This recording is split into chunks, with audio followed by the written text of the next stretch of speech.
Hello, friends, and welcome to episode one of A Level Deeper. I'm Chad Miles. How often do you take notice? Maybe it's taking notice of the weather or how something tastes or something you see right in front of you. And what about other things? How often do you notice how your body feels? How often do you notice how trauma affects you? How often do you notice what your nervous system is doing and how all of this impacts your daily life? So I wrote, a storyteller is a master in the art of noticing. But I actually think it's more like a human. A human who is pursuing their highest potential is a master in the art of noticing. That's Nate Langley.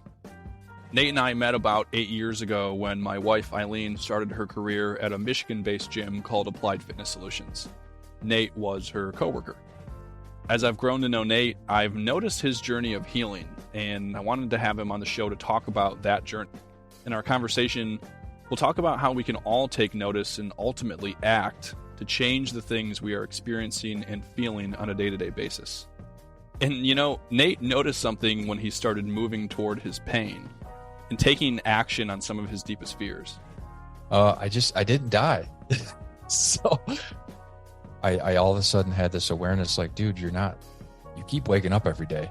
So you're not dead.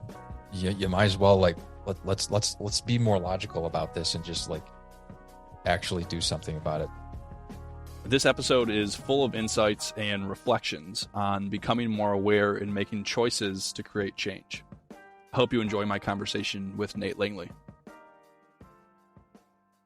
As I pictured a starting off point for our conversation, I think it would be a powerful illustration if you were to paint a picture for us of how you feel on a day-to-day basis today versus how you felt on a day-to-day basis 2 to 3 years ago.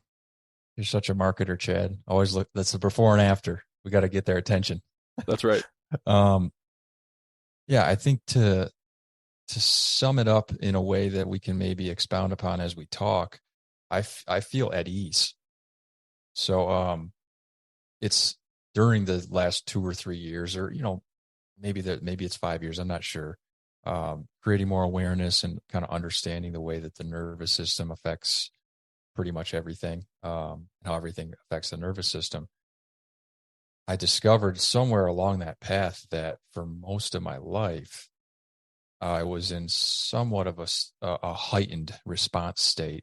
And today, most days, I can tell you that I have ease. My stomach doesn't feel tight. When I breathe, I can breathe belly. If something does happen day to day, whether it be a work thing or something with family or relationships, what used to be sort of a triggering event that would almost even like a traffic incident, imagine yourself in traffic and somebody cuts you off and there's that few moments where your heart races. That used to happen to me where I would have that for 2 hours afterward. And now it's instantaneously I'm re-regulated back down and just hanging out. So no road rage incidents thanks to that. I think as I've put more thought into why I wanted to have a conversation with you, I think about this idea that, I know it's true in my own life, and I feel like it's a commonality between humans in every point of our lives, that we have these things, whether visible or invisible, that I'm just going to say are ailing us, right? And that could be a mental, it could be a state of mind, it could be a physical ailment. It could be a situation. It could be a relationship. It could be a lot of things that are ailing us and are having maybe some sort of negative effect on our day to day. And whether we realize it or not, there's a massive difference between realizing something isn't helping us in our lives and actually doing something about it. And I think the thing that I am so curious about is, as you go back and take us through your story, what was going on in your life and what was going on inside your head that ultimately made you decide, A, I recognize that something is wrong, and B, I'm actually going to do something about it. So take us through that story, because that's what I'm really really interested in. Well, I'll start with kind of a common ground interest that you and I have, which is seeing new places and things, travel, adventure. I think those are probably high on the values list for both of us, probably the reason we're sitting here together. So I first realized, like, I love that you asked about the awareness first, because a lot of times we skip to the part where we were asking people about, like, what actions did you take to create X outcome, whether it be weight loss or making money or whatever it is. And we're skipping over the hardest part, which is actually becoming aware that there is some kind of malady or, I like to call dis-ease, lack of ease in your life. And it's hard to become aware because our society and somewhat our ego is designed to kind of keep us from seeing some of those pains, right? So for me, back to the travel thing, the only way that I knew that I was suffering from some of this pain that we'll kind of get into was I had to have a few days without it, because so the story goes, I think in 2018 or 2019, and by this time I was already having a lot of symptoms with my illness, which I'm sure we'll have covered at some degree. Didn't really know where they were coming from, and I was more or less just kind of like ignoring them and just continuing with my day-to-day, my diet, my exercise routine, all these different things that were not feeling quite as good as they used to. So, but we go on this trip.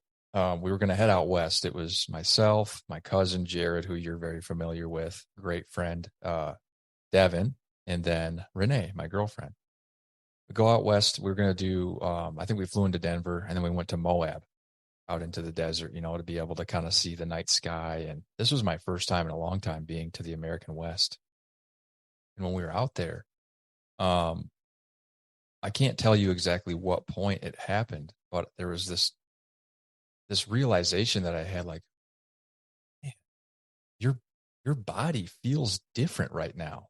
Like what I typically would experience, like my low back would be hurting all the time, my neck would be incredibly tight, the my bottom abs, I guess you could say, would always be like feel bloated, and my ankles and hips, and I would have all these pains. And I think we were just walking on a hike in Moab, and I'm like, this feels really easy. Like I'm just kind of flowing through my stride. I'm like, whoa, this feels good.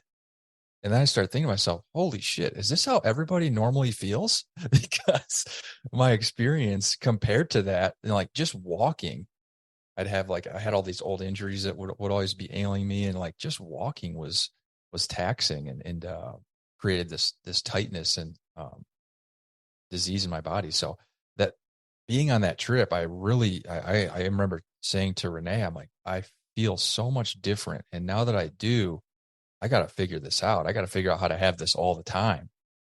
So I think back to your question of like, well, what made you want to kind of pursue the change? It was actually having the awareness of what I could feel like and not wanting to lose it. and that I wish I could give to everyone in whatever arena that we're talking about. If you could just have the awareness of what it would be like to feel good, it's incredibly motivating, more so than any words anyone could ever say to you. Yeah, I mean, do you think, as we expand on that a little bit, do you think that, I don't know, does everyone have an opportunity like that where, it seemed like almost kind of a serendipitous moment that you were traveling and that helped you recognize and actually get a break from that pain that you were describing? Do we have to wait for a moment like that to happen in our lives, or is there some way we can seek that or create that or try to manufacture it? I think we have to notice that. I wrote this thing a while ago. I use Instagram mainly to post pretty pictures of mountains and write stuff. So I wrote, I think it went, a storyteller is a master in the art of noticing. But I actually think it's more like a human. A human who is pursuing their highest potential is a master in the art of noticing. Because I probably could have had that same feeling, maybe identified it in a more minute space in a more nondescript time than it was, like you said, in that serendipitous moment on this great, beautiful hike out in the middle of nowhere. You can find it on a walk in the woods or whatever it is. But for whatever reason, at that time, that was when my mind was open to it. And I had that awareness. So I guess in terms of if I had to go talk to myself 3 years prior to that or whatever, and try to help inspire myself to have that awareness, it would just be, you got to look for it. It isn't going to just come to you when you're going through your same patterns. You're going to have to be open to a different experience.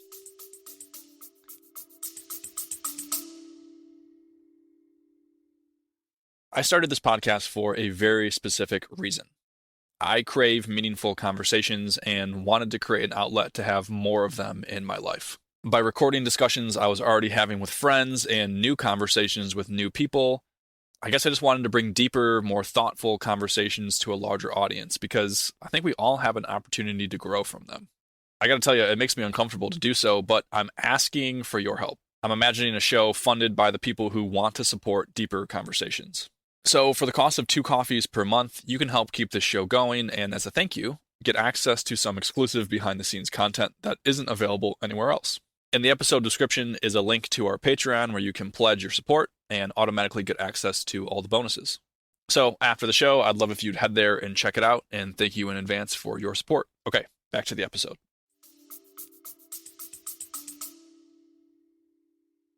Yeah, I mean, I completely agree with that. I'm curious as we go back and sort of build up this character even more.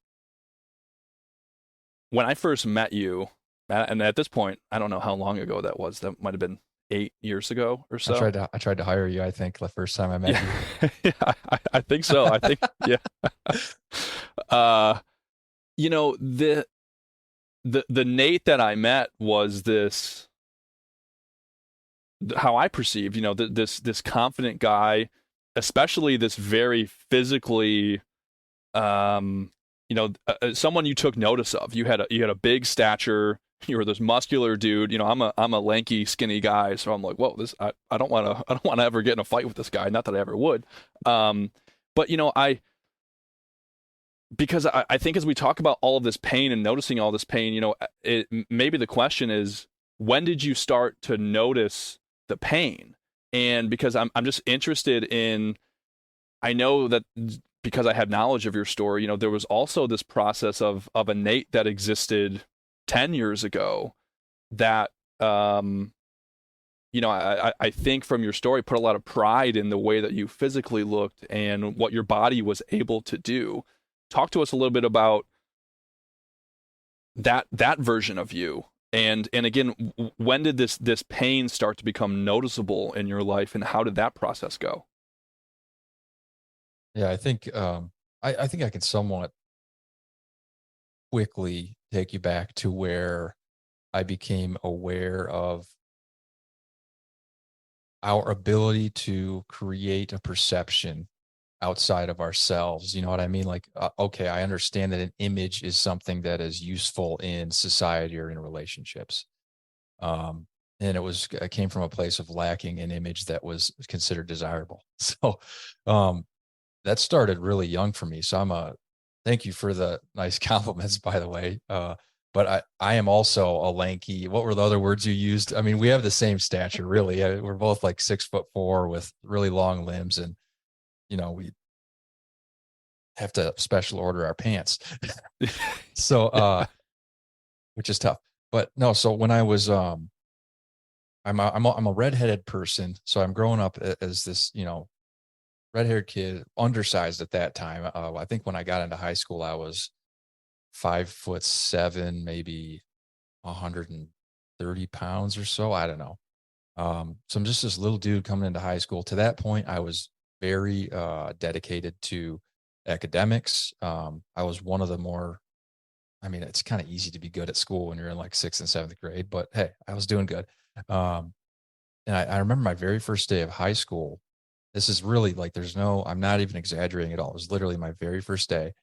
I was in like the back hallway after lunch. You know how you kind of eat lunch with your friends or whatever, and then everybody's got like 20 minutes to hang out, whatever. Then there's just certain factions of, oh, the cool kids are over there sitting by the courtyard, and then some of the band kids are sitting outside the band room or whatever. So I'm in like this back hallway playing hacky sack with my skateboarder buddies. And this imposing figure was coming down the hall from like the far end. So that it would have been to my right as I'm sitting there against the lockers with these guys. And this dude, I'm not kidding, he was built like Shrek. His name was Josh. Still remember his name. He's coming walking down the hall, coming up to my friends and I, and it's like a movie, like you almost see like this huge figure and it's like eating up all the light, like there's this shadow that he's casting over us. And he gets up to us and he looks at myself, and I think there were three of my other friends there, and I could tell he was like assessing us. He's looking at us going, all right, which one of these am I going to choose? I didn't know for what, but he was definitely like up to something. So he lands on me, he's orients his shoulders towards me and he says, sit down. And I'm like, what do you mean sit down? This floor is dusty. I don't know. Why do I? He's like, sit down or I will put you down. I'm like, I will sit. So I sit and he grabs my ankle and he just takes off down the hallway towards the big open like lobby where all the kids just got done eating lunch. And I'm not kidding, Chad. He took me through on like laps and I saw every attractive female that I knew from my grade and all the others, some I hadn't even met yet because I was new to high school, on this little ski trip that he took me on. And I'm in the moment, I'm thinking, it's going to be tough to survive this if this is going to be your experience every single day. So what are the resources that you have, that you possess, that will make it easier for you to get through it? I didn't have any physical resources at that point. All I really had was my mind. So literally on that ride, I decided, you're going to be funny because I had nothing else.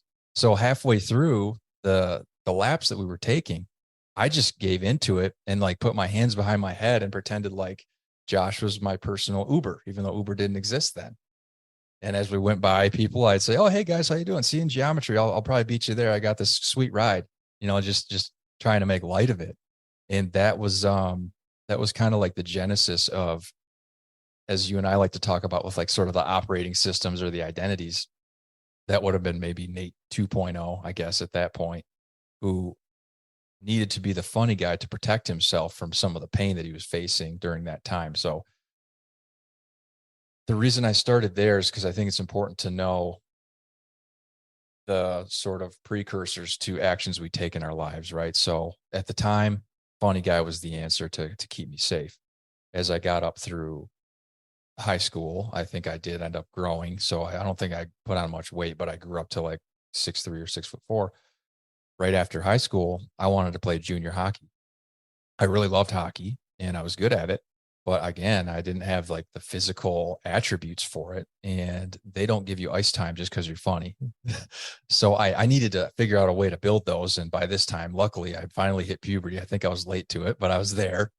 And I was like, maybe now is the time for me to focus on getting myself stronger, because the training camps for junior hockey, they're like a mix of this weird hazing ritual and a UFC fight. Like you're literally dropping the gloves, fighting people and protecting yourself from getting your armpits and shaved, all this weird stuff that they did back then. I don't know if they still do it.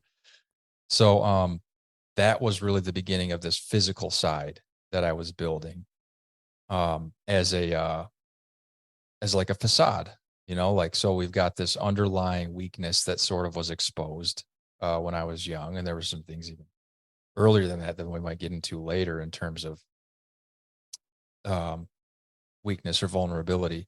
And I thought the best thing to do was to just cover it up with some puffy muscles, I guess, and see how that works. And that worked really well in the sense that I got external validation for it. People I hadn't seen in a long time. Oh my gosh, look how you look so different. And in the sport, it worked. I was able to hold my own and make it through that. So, I think it all came out of a place of just necessity and adaptation. I think when these things are happening in real time, we're not necessarily as insightful as we are after the fact. You know what I mean? At the time, I was just like, how do I get through this? That's literally what we're thinking to ourselves, I think, most of the time. And those are the choices that I made to kind of forge my way through. Was humor something that was kind of part of your life or part of your identity? I'm curious to why you, in that moment, latched on to that. It was something that I used. So it was something that only existed in the walls of my home until that point. It was not anything that came outside of it. But at my house, I grew up in a little bit of a turbulent environment. I love my whole family, by the way. Like I don't have anything.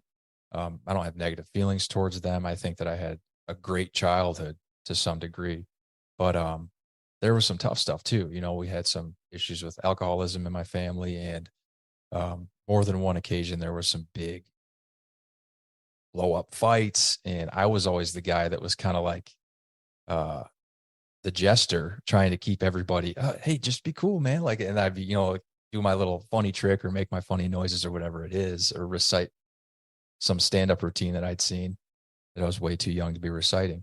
And it would make things okay. So I was already kind of building that muscle at home, but I never had to use it out in public until that day that I got dragged down the hall. Right. And so, from what I'm hearing you say, it sounds like that humor kind of got built as this defense mechanism. This it was a layer of your armor, if you will, that you kept putting on and adding on, and your physical strength became that thing to hide you or keep you away from the things that were happening in your life, whether it was at home or it was at school, it was in the locker room. You're building up all this armor, right, to shield you from all these different things. Yeah, and it's an armor that, again, it's reinforced by external sources, meaning there was no insightful persons like perched atop some precipice saying like, have you done the inner work yet, young man? Like I didn't have that in my life. So it's just like, I'm doing the right thing. This is fine. Which I think that is part of our journey as people, is kind of, as we start to age and have more experiences, we start to go back and sort of question the algorithms and go, did I fully do the right thing there? Or, I think if you're doing that, you're growing. If you're not, you might have to take a closer look. Yeah, I'm picturing it. Our adolescent years would just be so much easier if we had like Yoda sitting on our shoulder at all times, whispering these words of wisdom into things that we should be noticing and learning about ourselves. And it's like we can sit here now in our 30s, practically for me, and you are, and it's easy to look back and analyze all of this. But boy, if we would have had some help at that time, it would have been a little bit better, huh? Well, I think for people like, I've known you for a long time now, and I've observed and interacted with you. People like you and I, who tend to be a little more introspective, might even have a harder time during adolescence because they do somewhat have the volume knob on their inner guide slash compass up a little more than most people. Like we already have a higher self-awareness, right? And we're like, it kind of feels like this is right. But then we've also got this other side that's playing a huge role, which is, what are our friends doing? What is society saying? What is the norm say that we need to do here? And we're feeling that pressure. And then also trying to like, oh, be quiet, better self. I got to go to this party or whatever it is. So I think suppressing that is a difficult task, and can be pretty can suck a lot of your energy too when you're growing up. Yeah, I completely agree. I resonate a lot with that in my story as well. So I think what's interesting about it, right, as I'm picturing this character of Nate going through his younger years, putting on this armor, humor, strength, the sort of pivotal or interesting thing about it is that armor didn't make you invincible, right? It didn't save you or keep you from this pain in your life that ultimately you started to notice. Just walk me through what that realization was like when you really started to notice this pain, and what was the thought process, because you had built this armor and yet these ailments and these things were still seeping in and penetrating. What was going on in your head at that time? Yeah. Is it okay to kind of, I'll walk you through even when I started to notice symptoms or ailments, and that, because that's really when you start thinking about it. Oh, where's this coming from? So, we're going to obviously fast forward beyond, the hockey years and the starting strength training. Fell in love with exercise, wanted to make it my career because it had done such profound things for myself and my confidence. Um, so, this would have been 2011. I started working with this fitness company in Ann Arbor. It's the way that I met you, which is a huge blessing, and met many other great people in my life. And then by 2014, I think we were expanding our one location facility in Ann Arbor to Plymouth, Michigan. And then at the same time, I had just purchased a condo with my girlfriend, with Renee, that needed a little bit of work, but it was like right by a river and really close to downtown. We're really excited because we're like, this is going to be an awesome first house. So, that's kind of what was going on in my life at the time when some of the stuff started to kind of show up. And I do remember one distinct story that is somewhat embarrassing, but at this point in my life, I don't mind telling the story. So we got the condo, and I think it was probably I was already 3 or 4 months into working on our building, our new building in Plymouth, Michigan, that we bought from, I think we bought it from it was used to be a Bally Total Fitness, and it just sat there for like 10 years as nothing. It was just like abandoned. So we started doing a bunch of renovations on that. A few of us ended up doing a lot of the some of the grunt work. Devin took the biggest brunt of that because of any, I think he was living up there at some point. But I was there with him quite a bit as well.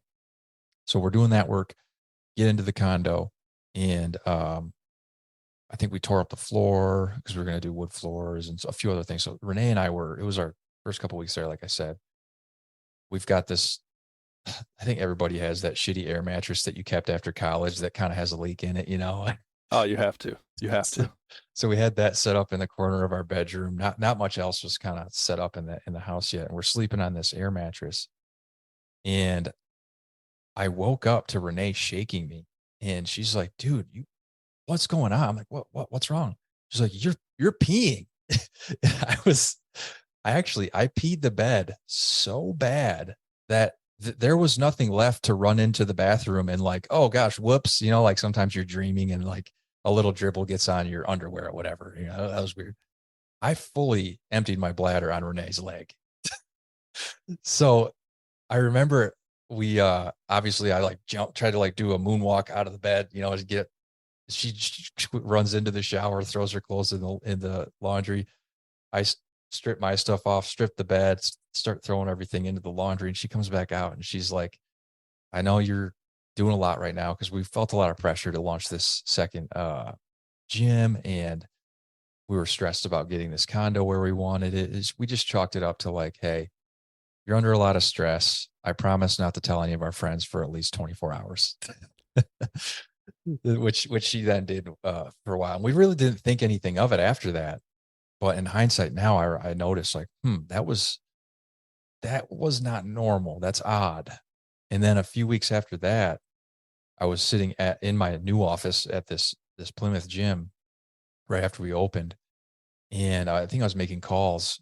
And how you have like the CRM system open where you can take notes about people that you're talking to. So I was doing sales and trying to get new members to come join our gym. And I noticed as I'm dialing that like my fingers, my middle finger and the ring finger on my right hand were like starting to like twitch. And I'm like, huh, that's weird. I don't know. And it would be to the point where I couldn't really dial because they would just kind of like get stuck. That's odd. Okay. Well, I did a workout earlier. I was holding on to the dumbbells and stuff. Maybe it's just kind of like a residual nervous system thing where it's working itself out. Yeah, I mean, as you're describing these things, you can look back and they're notable now, but at the time, were there things really were you assigning any meaning to them?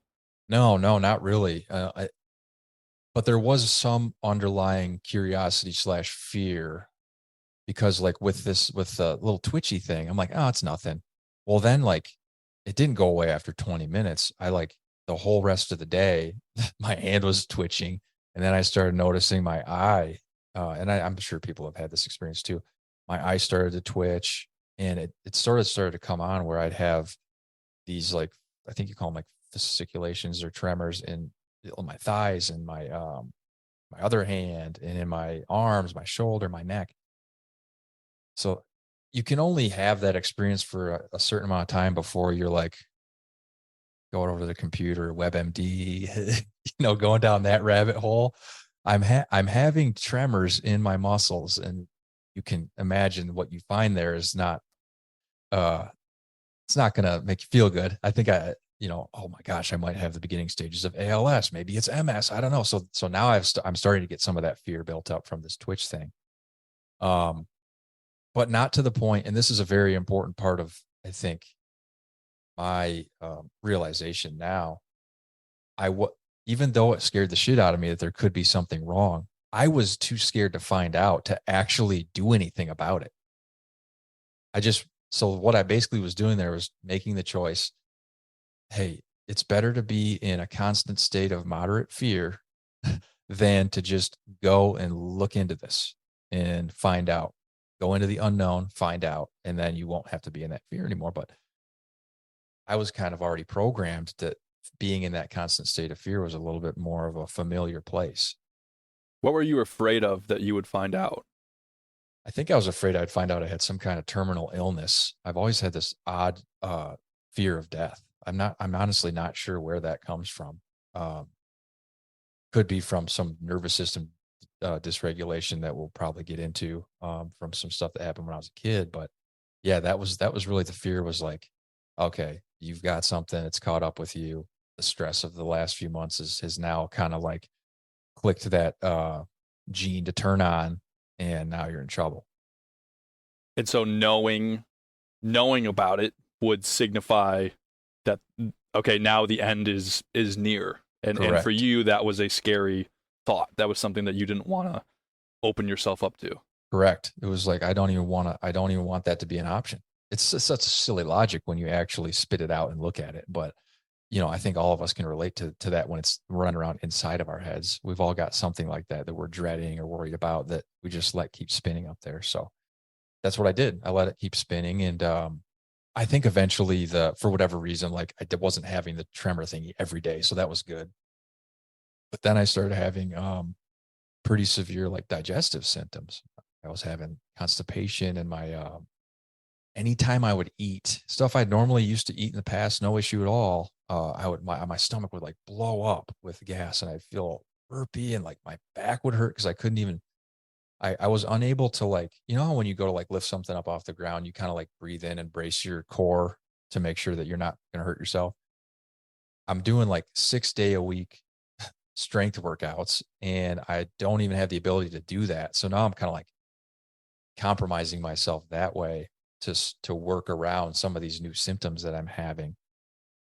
So it was really frustrating to see sort of the degradation. I mean, at this point, I'm not even 30 years old. I was maybe 26, 27, somewhere in there. And it isn't what I imagined that age would be. I think of that as being like the most vital times of our life. And I felt like I was completely falling apart, and I didn't know why. So that started to really like weigh on me. That almost became more than just the symptoms. It was like, what's going on? There's something wrong. You don't know what it is. So that was painful, but like I said, it was that familiar pain that we all get addicted to. And so now you've got this process of recognizing that something is wrong. And I want to go back to this idea of, what was going through your mind, and what did it feel like to have these things happening after you had already built up all of this armor that was supposed to be shielding you from anything that could be coming your way or ailing you. What was that experience like to have something that was still causing you this pain and discomfort in your life? It's the best way to describe something like that. What you're really talking about is like, what's it like to stand on the precipice of change, knowing that as soon as that your toe goes over the line, a new pain begins, a new pain you don't really know much about, right? So it was it was really just wrestling with, one of the things I mentioned was doing all the exercise, and how much of my sort of second stage of life was built around fitness and wellness. But accepting, like, dude, you're not feeling good from the, like, when you get done with your workouts, or even when you're doing them, it hurts. Your back hurts, your shoulders are all screwed up, your ankle doesn't work good because you screwed it up in hockey. And instead of going back and resting those things, slowly rehabbing them, doing the work, I couldn't fathom, this is so silly now to say, but I couldn't fathom the idea of, like, losing the muscle that I had built, because it wasn't, to me, it wasn't just this tissue on my body. It was a symbol of my personal growth, one that I was very proud of, but one that I now realize that was very superficial, right? So I didn't want to let go of that. But the further and further I got into sort of some of these symptoms, the more I was like, and this is kind of like, I think, mainly the sort of catalyst for change for anybody. It got to a point where it's like, okay, this is not really bearable anymore. I need to change. I'm going to have to. You've already been doing these things for years on years and years and years. You've observed the outcome from them, which is what you're experiencing now. Nate, are you happy with that outcome? No, it sucks. Okay. Well, if so, you're going to need to take on some new behaviors. No, I don't want to. It's uncomfortable. Well, do you want to keep having the same experience? No. Okay, then. You know what I mean? So it's just kind of that internal conversation that slowly starts to move us into the change cycle. And I think that's the internal conversation that I'm so fascinated by, because just like you said, I feel like almost every single person has stood at that precipice of the precipice of change, and the precipice of, if I want a different outcome in my life, I'm going to have to take a different action. And that is going to be uncomfortable. It's going to be painful. It's going to introduce new pain into my life. And from where I sit, it seems like a majority of people, and this is including myself at times, we're right on that precipice, and we can't do it, right? We can't take that step and get into that unknown and bring on new and different forms of pain. I'm just fascinated by that, because I think it's so many of our stories come to these moments where we have the awareness. We have awareness of what the problem is, or what the issue, or at least what we think it is. And we maybe have an idea of a step that we could take that's going to help take us on a journey towards solving it. But so often we fall back, and I'm just, I don't know, just, fascinated by, in that moment, you decided to continue on forward. Is that something that was a theme in your life? Had previous Nate done that often, or was that something that was new to you, that you were stepping into that unknown, maybe for the first time? Completely for the first time. My whole life up to that point, I had walked through whatever door was sitting wide open for me and that someone was shoving me into. So this was the first time for me to actually decide, all right, you want to create a specific outcome. What's it going to take? Nobody else can tell you. You're just going to have to figure it out. Are you willing to go into the unknown and just try to start to understand some of these things? What's making you sick, Nate? Why can't you get better? Why is it just one thing? All these questions. So it's kind of just, again, feeling enough of the pain to just be willing to, it's not like the net, as I had that realization, or whatever you want to call it, that moment of inspiration, that I transformed as a person. I didn't at all. I just was willing to, like I said, put my toe over the line. And I think the first thing I did was like something little. It was like changing some part of my diet. Maybe not buying thousands of dollars of supplements of like protein powders and creatine and pre-workout and all those things. I was just like, I'm going to slow down on that. Maybe that's screwing my stomach up, because I had already, just from being in wellness, I understood that a lot of the, especially chronic illnesses that we get, originate in our gut. The gut microbiome influences all these different things. So I kind of heard some of those buzzwords, and I understood that. So I was like, I need to change my diet. I need to start to work on that. I need to learn about it. And so, yeah, I mean, it's as simple as like going to the grocery store with a different intent in mind. Like up to that point, it was grow. How do I grow as much muscle as possible? So like, I just was trying to eat a lot of protein, and then whatever else made its way into my stomach, that it got there. But I think that was the start of it, was just, I'm going to change my diet a little. And then as you start to do that, naturally you have experiences and you can be curious about them and start to learn. And the the discomfort almost transforms into this state of learning. You ever been sitting in front of someone or been having an experience where you're almost completely still and you're learning something and you almost feel like this fuzzy feeling in your head, like you can kind of feel the blood flow go down from top of your head down into the back of your head, down your neck, and breathing slows down. Like I kind of had that in certain moments where I was doing some of these things for the first time, where I'm like, oh, I'm learning. It was a cool experience. So that was another thing that kind of helped me to keep going, I think, and keep on trying to pursue. Okay, well, what else can I do? As this learning process is going on, and you're starting to take these small steps, I mean, what are you noticing is happening with this pain that you're experiencing and the way that you're feeling day to day? Are you starting to see progress? Are you not seeing anything? What's happening as you're starting to take these steps?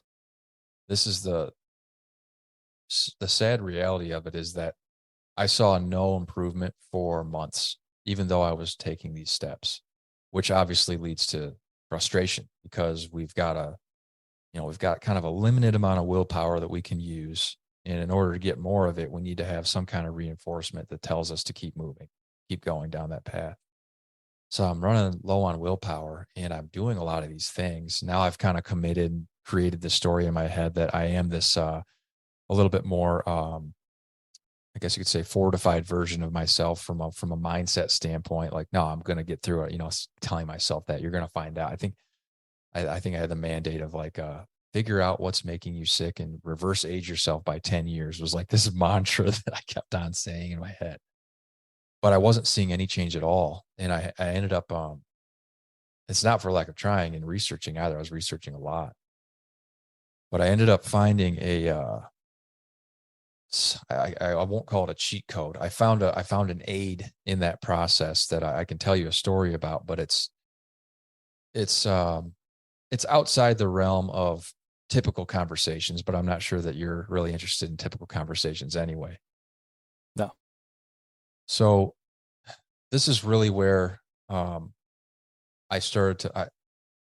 There's certain times in your life where you have something that happens to you, and you don't necessarily have any more information than you did before or any more knowledge, but your perspective changes so much that it shatters you almost. And then you're like forced to create a new version of yourself. It could be someone in your family that's close to you passing away. It could be an illness. It could be a career thing. Even there's all these ways. Well, during the process of trying to change my diet to find out what was making me ill, and I'm just going to give a spoiler. I'm not sure if we'll have already covered it by now, but it ended up that I had there was mold in the condo that I was living in, and this is one of the things that ended up being contributing to my illness. I didn't know it at the time, but that we'll come back to that.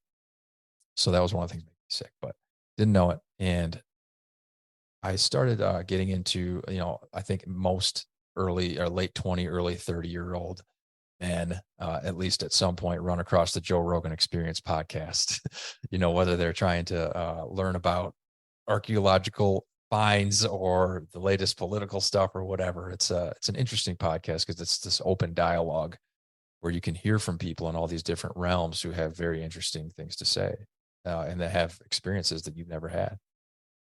And this guy came on the Joe Rogan Experience named Paul Stamets, and he's like the world-renowned mycologist. He's like a mushroom expert, not just on the psychedelic ones, on like all of them. And I listened to this interview, and they spoke a lot about how incredible these mycelial networks are that exist, and how literally how smart they are. terms of like what they can do to find nutrients. But then he got into telling some stories with Joe about his experiences with psilocybin mushrooms.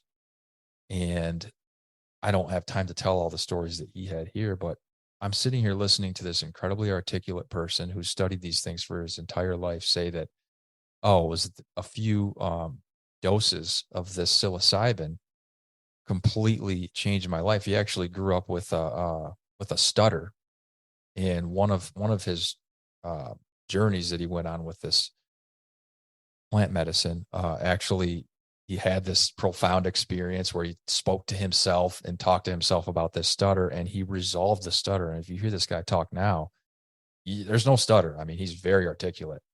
And who knows? I mean, that's an anecdotal thing. We don't know if it's real or not, but it was enough to be appealing enough to me to say, huh, you know, my whole life I've looked at some of these substances as being taboo and being um, gateways to, drug addiction and all these things, mainly because I was programmed by the DARE campaign and all that stuff growing up.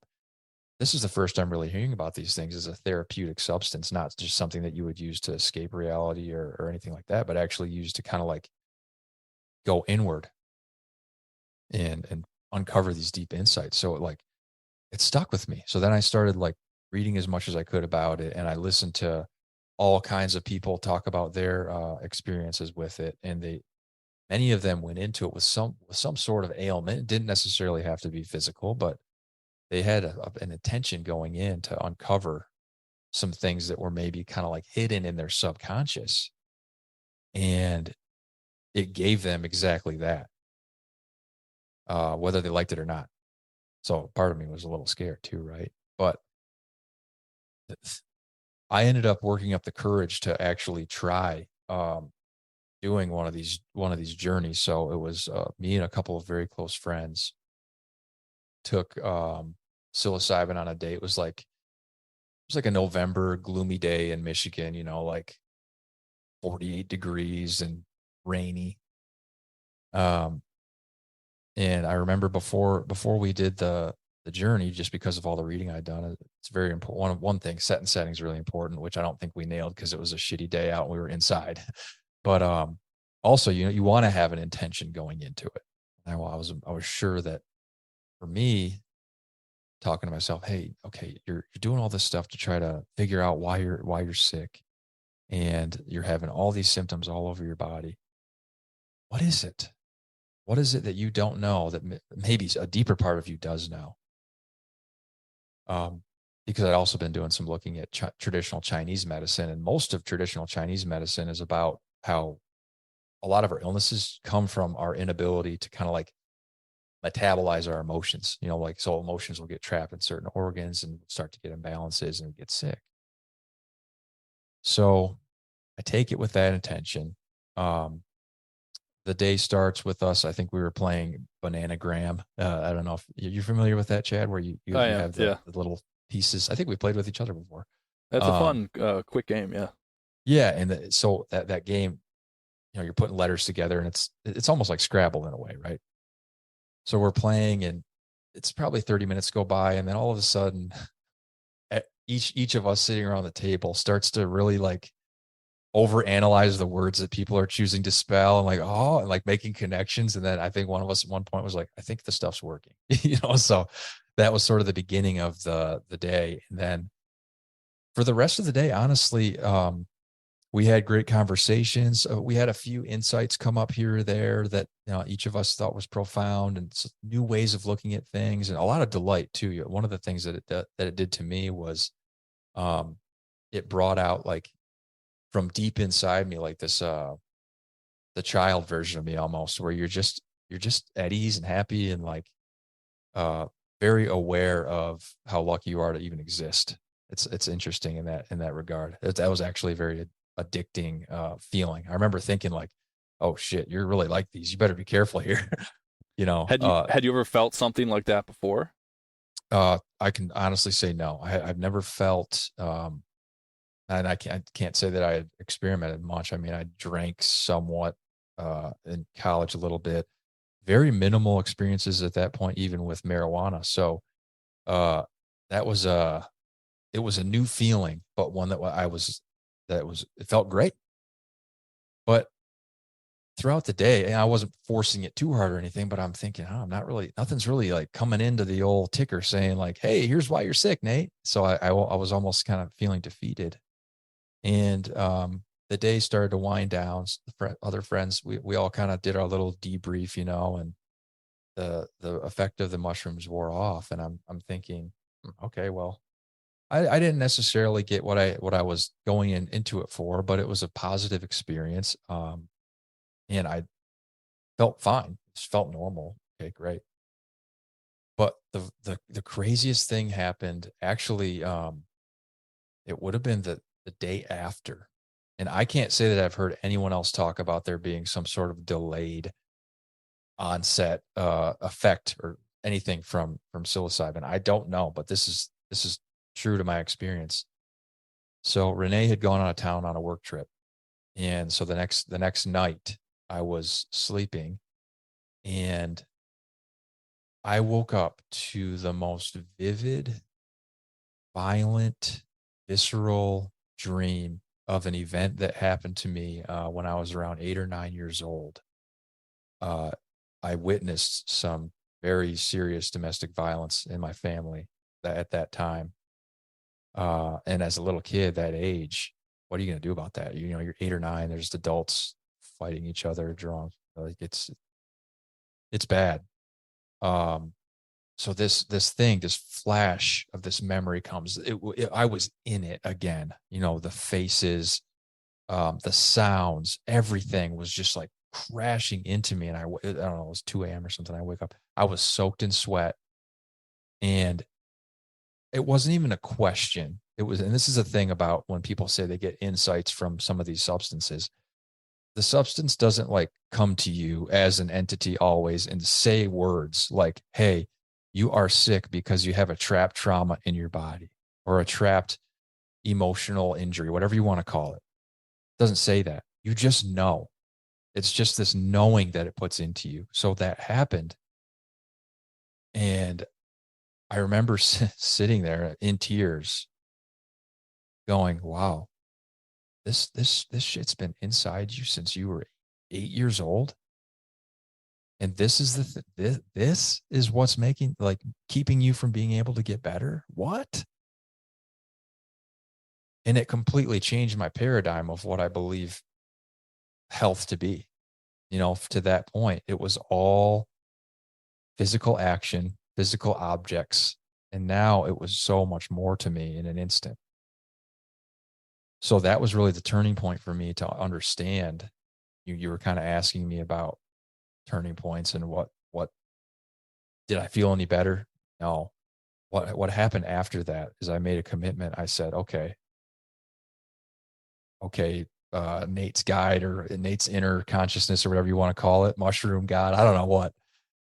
If this truly is the thing, then I'll make a commitment to you. I'm going to go back and I'm going to actually revisit and try to metabolize or whatever word you want to say, make peace with these things and try to heal these things. I'm going to go and have every conversation with my parents, my family members. I'm going to go have every conversation with friends that I think I might have wronged. I'll just do it all just to make sure I get it all because it was such a, having that like nightmare vision was so traumatic. I never wanted to have that experience again. It scared the absolute shit out of me. So it was like in an instant, okay, I'm committed now to not only doing some of this physical work that I've been doing, but also now I understand there's a huge emotional component to this too, that I've just been slapping pain over. or like you remember Big Daddy with Adam Sandler when the little kid pours his cereal out and he just puts newspaper over it. That was like kind of the thing I was thinking in my head. Like, that's what you've been doing with all your pain to this point, is you've just been putting newspaper over it, with doing the weight training or being the funny guy or whatever. You didn't actually deal with this stuff. What was that feeling of finally knowing?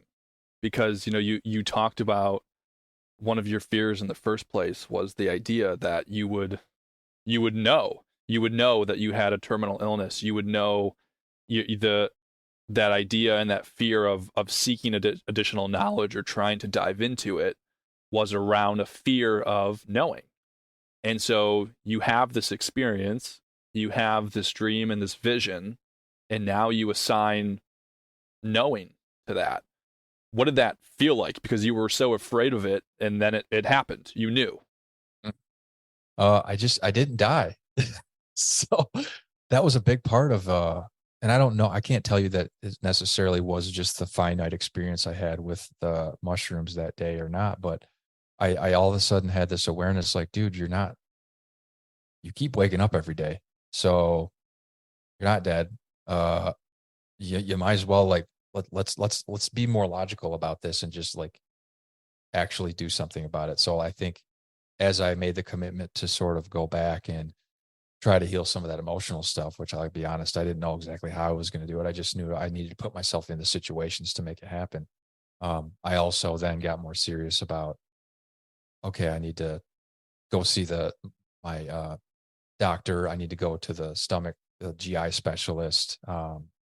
So I began doing all those things after that point. It was kind of like, I'm I'm not going to say that this is the best trait to have. I'm a very all or nothing type person, right? And that was almost, it worked in my favor there because I just had this commitment, this resolve that I'd never had before. Like, okay, no, I'm just going to do everything now. I'll figure it out. It's going to happen. So there was like this weird confidence. I was very weakened, by the way, at this point. It's not like I'm walking around with my chest out, like, yeah, I'm going to figure it out. I was like really down. Like my body was still failing. That's another thing that I didn't mention that comes along with it. And this is a real caution for anybody out there who heard my story about the psilocybin thinking, oh, that might be fun. Okay, well, after I had that flashback, it unlocked, I would say, about 6 months of terror, anxiety, and depression for me that I'd never experienced in my life. I look back now and I can only say, okay, maybe that's what I should have been feeling when I was a kid that I just somehow locked away and now it finally had to get out somehow. I don't know, but it wasn't like a switch did flip in terms of my resolve to get better, but the switch didn't flip in seeing the results of it, right? It actually got a lot worse for me. And if you talk to anybody that I'm close with, I actually think I even might have told you this at some point.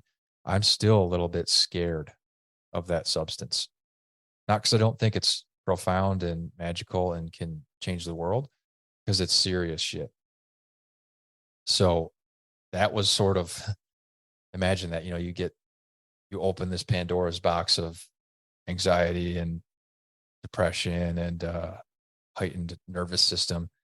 And now you got to go do the hardest work you've ever done in your life and have these conversations with your family and put yourself in these uncomfortable situations that you don't have language for. It was like a very daunting task. Yeah. So what did you sort of rely on to navigate your way through all of that? Because you didn't have a roadmap of what you were supposed to do, and you were about to go on this journey of emotionally going through the most pain and discomfort you've been through. Physically, you're going through the most pain and discomfort you've been through. What's guiding you through all of this? Well, at first I was like a kindergartner who somehow got in their mom's car and started ripping around the neighborhood, meaning that I was completely out of control with it. And I didn't know how to regulate or even make sense of some of the things I was feeling. And even less, I didn't know how to convey it to the people around me who cared about me. I didn't know.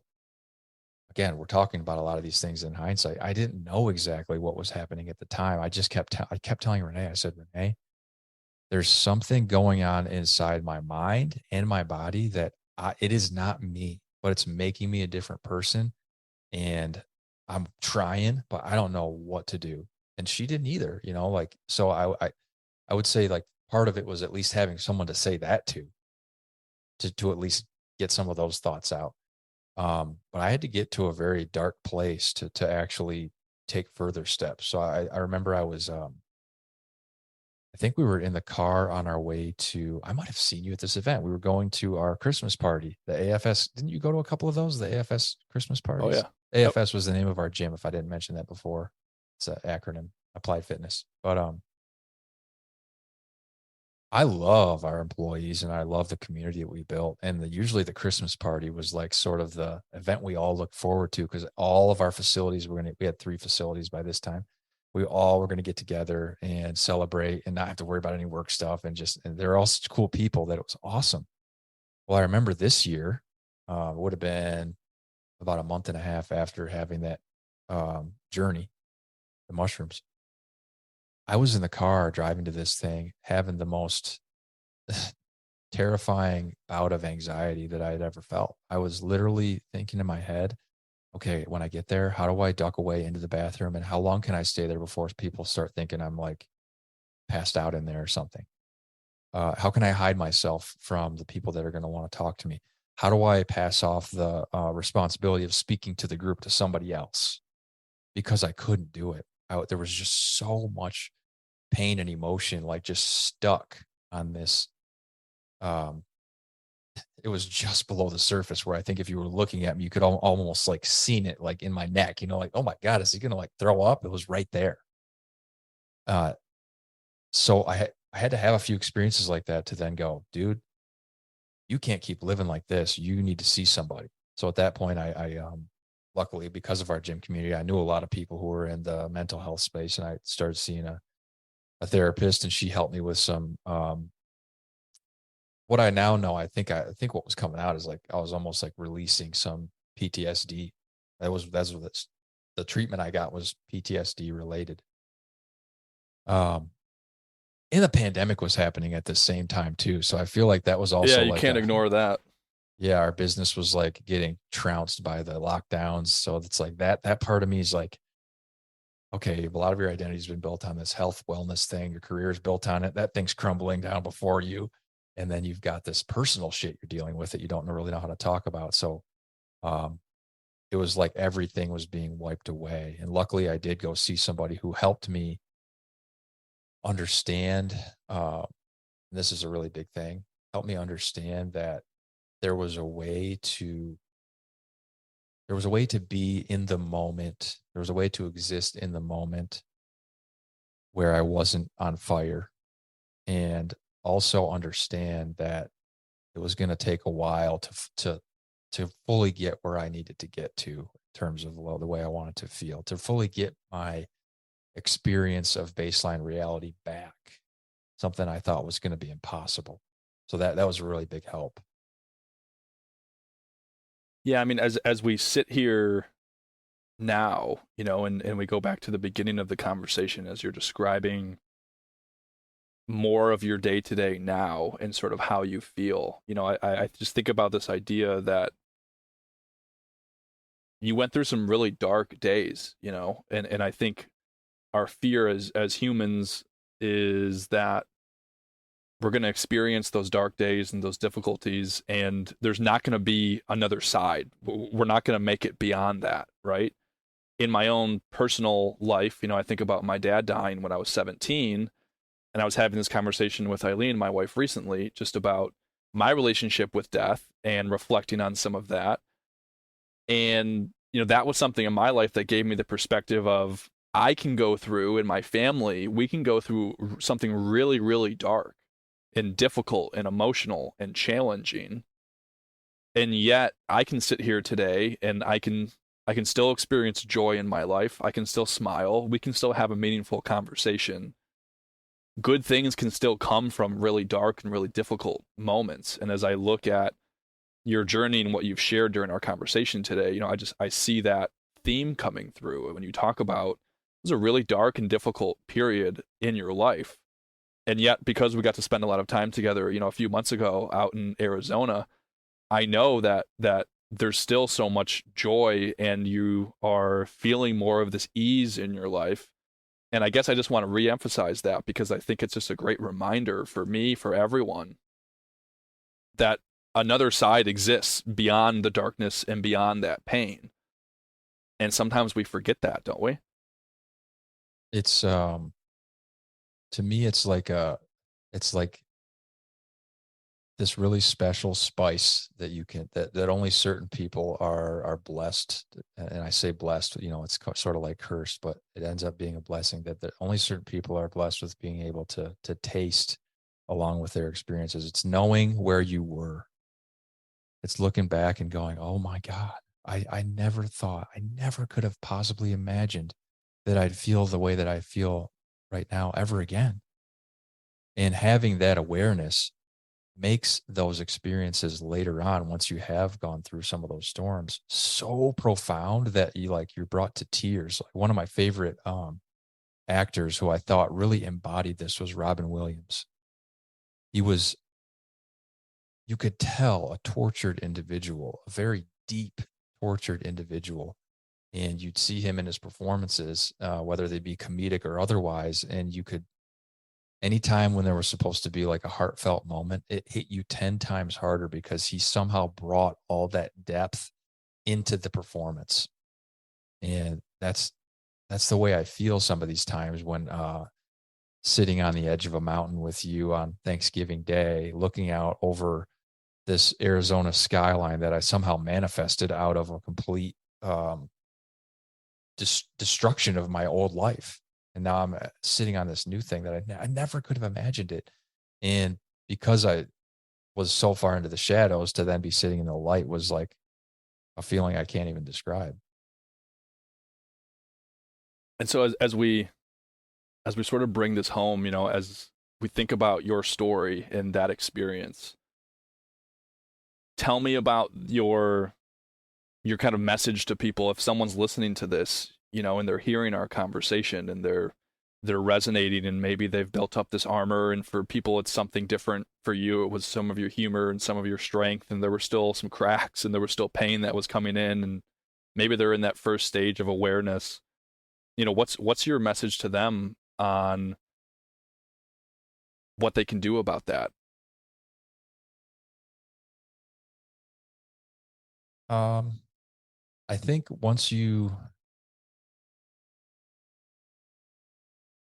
kind of ask, we see podcasts all the time, and we see the people, the talking heads on Instagram or Facebook, and we ask them advice about, like, more or less what we're talking about is transformation, right? Like, how do I transform this thing? Uh, I would encourage people not to skip the step of really getting to know yourself. I think that's one of the things that we do is we think of the self, and we've got all these sort of tasks or destinations that we want the self to go get to. Okay, I want the self to go do this. I want it to go do this. I want it to go do this. I want it to acquire these things. I want it to acquire these things. But they're missing the sort of deep work and the enrichment that you get from really getting to know what the thing is that's going out there to have all those experiences. Because once you know it, then you can pick the experiences a lot better too. It's more aligned with the things that you value. So that was what a lot of my stumbling through my pain and my personal journey has been, is I almost had to always go back and actually say, my little Instagram handle is Getting There Nate. I'd have to understand that, dude, it's not about getting there. So for me, it's like the healing process, right? It's not about healing. This is a tool. This experience is for you so that you can really understand yourself. And once we do that and then embrace it and then project it, stuff just will come to us. I've witnessed it time and time again in the past 3 years, where that alignment exists, and all of a sudden all the opportunities that we used to sort of grind for, and like go out there and try to snatch for ourselves, they just knock and say, hey, what's up? Yeah, did you order this? Oh yes, I did. So I think that's a really good thing to think about if you're on the precipice of any transformation, is, have you done the work to get to know yourself well? I love that you took that answer there, because I think that's something we were just chatting about the other day, but something that you and I hold so dearly in common, which is that idea that if our greatest mission as human beings, can be to just try to understand ourselves on the deepest level, that's going to unlock so many opportunities for us to.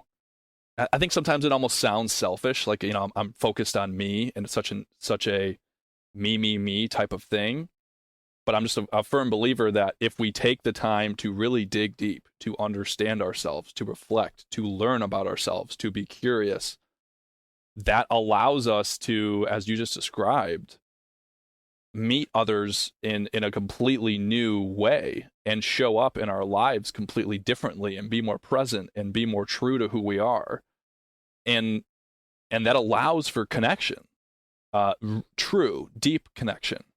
And so I think it's this thing that it feels backwards. It feels like a selfish motive or a selfish intent, but by going inward and it allows us to connect with other people more deeply. And it's just tough to think of a more meaningful journey that we could go on. I'm with you, man. And I wish more of us had the luxury of doing it with others, alongside others. I think that's part of the reason why you wanted to start having conversations like this. Is it's a lonely thing to go about, and it sometimes can get a little bit too deep or too sad, or whatever descriptor you want to call it. And that's where I think having another human perspective there to provide their light, their levity, or whatever it is, can really make a difference too. So I'm pumped that you're having more conversations like this. Well, to pay you a compliment, yeah, you've played a very important role in my self-discovery and my self-reflection, and by demonstrating it yourself, by going on your own journey, and by accompanying me, and by having these sorts of conversations. And it's been a massive inspiration into wanting to host more of these, and not keep some of the conversations that we have to ourselves, because I think that there's something here that maybe other people can listen to, and maybe they might glean something from. And if nothing else, that idea that there's a personal journey that they can go on, and maybe get started on being a little bit more curious about who they are. And I think that that's a really inspiring thing. But anyway, I want to thank you for playing that role for me in my life, and accompanying me on this journey. And thanks for being here today and sharing your story. That's the biggest compliment I could get, Chad. I appreciate that. And I cherish all these conversations, whether we hit the red button or not. If people want to find you or connect with you, what's the easiest way for them to do that? Probably the easiest way, if you use Instagram, my name is Getting There Nate. I'm also on YouTube as Getting There. I'll warn you though, I need to do an update there. I haven't been on YouTube lately. I prefer YouTube because they let you make videos that are horizontal, which I prefer. But yeah, YouTube. You can also email, if anybody's listening and they heard me say the mold thing, or maybe they heard some parts of the traumatic experience and how to shuffle through that. I'm not saying I'm an expert on it, but if you just needed somebody to talk to about it, my email is nate@gettingthere.com. Thanks for tuning in to the show today. If you enjoyed what you heard, would you mind taking a moment to leave a review for the show on whatever platform you are listening on? It'd mean a lot to me and help more people find these conversations. And if you enjoyed listening, maybe you'd consider sharing it with someone who might enjoy hearing this conversation as well. See you next time.